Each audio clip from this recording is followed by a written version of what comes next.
Good evening. This side Rahul Magan here as a Group Chief Executive Officer, Treasury Consulting, and also a venture capitalist. As we speak, Treasury Consulting is a multinational headquartered group based out India, Singapore, and Hong Kong. In today's Facebook Live, we would be covering a very important topic, which is why foreign banks are quitting India. So what is happening is that we are very busy in the sense we are very busy in chasing the politics, in chasing the religious background events and all these kind of stuff. But one thing where we are not busy is that the foreign banks are quitting India. It is not the foreign bank, rather foreign automobile companies are also quitting India. I worked as a corporate treasurer for American companies, and you name the bank I dealt with.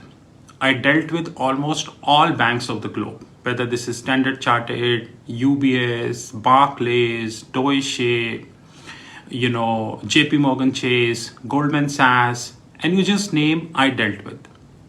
Even today, Treasury Consulting is a hedge fund and we deal with many financial institutions. So we are dealing with almost all kind of financial institutions. But in the last several years, we have seen that foreign banks started quitting the India.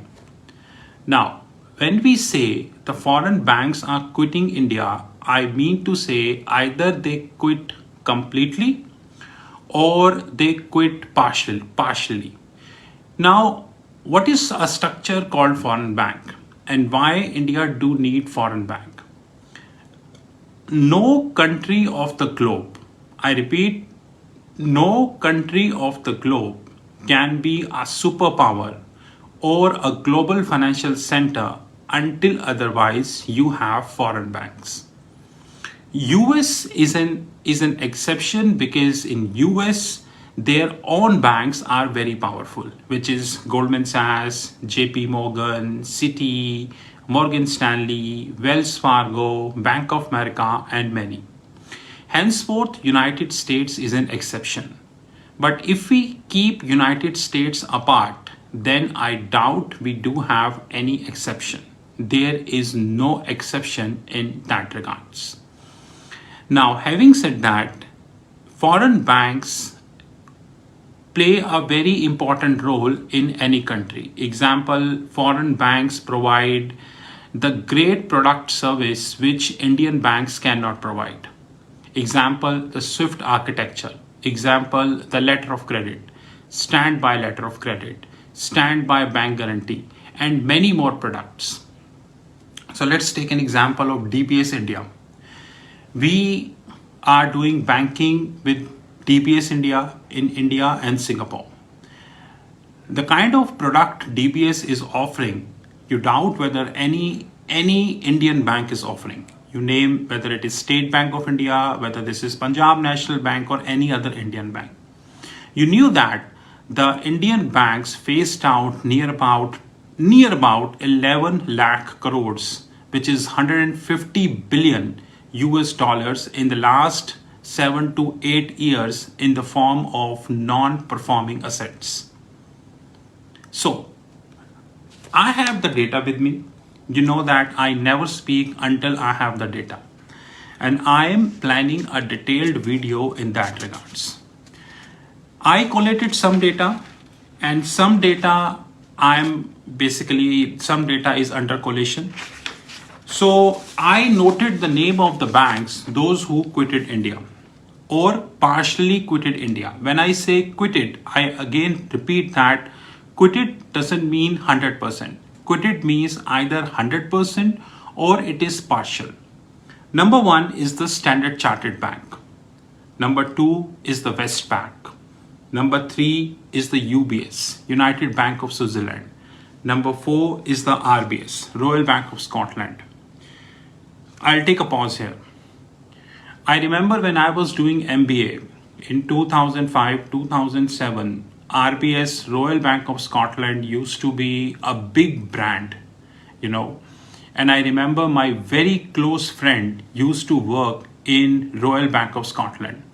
And he used to tell us the stories of the Royal Bank of Scotland, how the IT architecture, how big is the bank, the various and all other things. And when we were doing MBA, we were very fascinated that guys, see, all these big brands are in India, we will get a good job.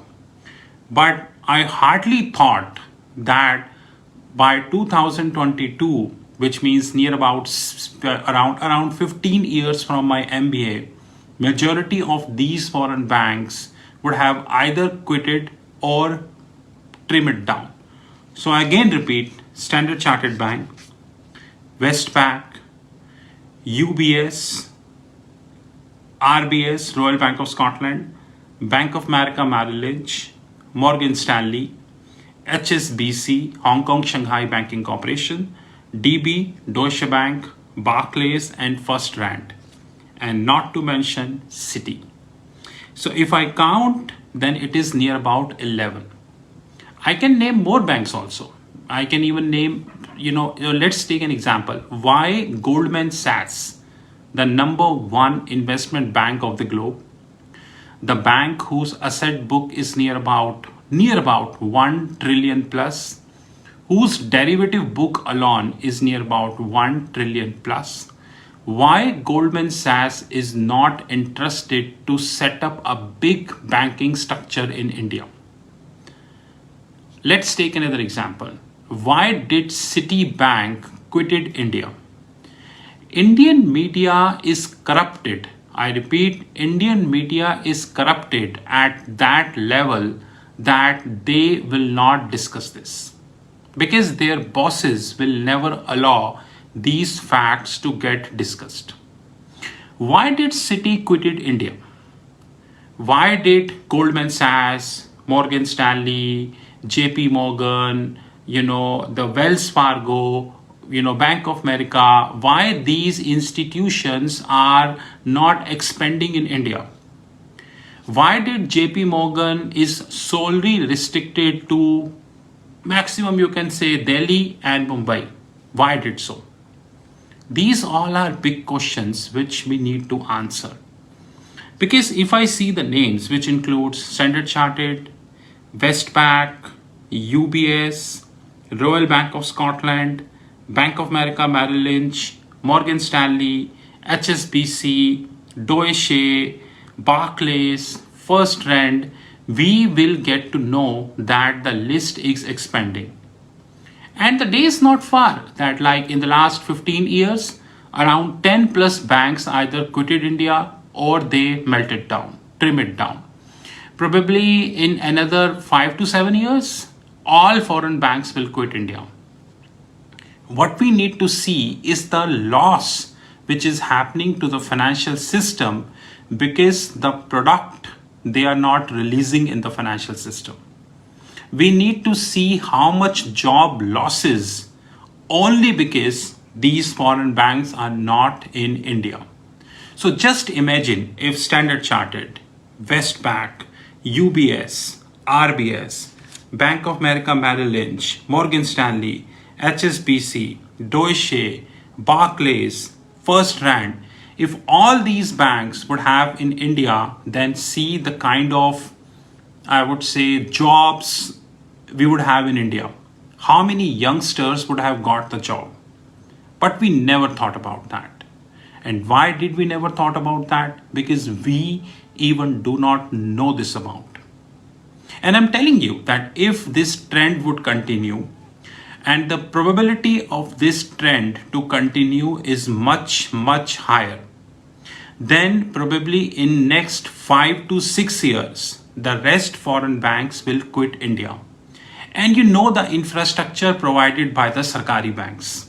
And you even know the infrastructure provided by the private banks also. They themselves being fined by Reserve Bank of India many times. So please think about that. This is Rahul Magan from Treasury Consulting Group.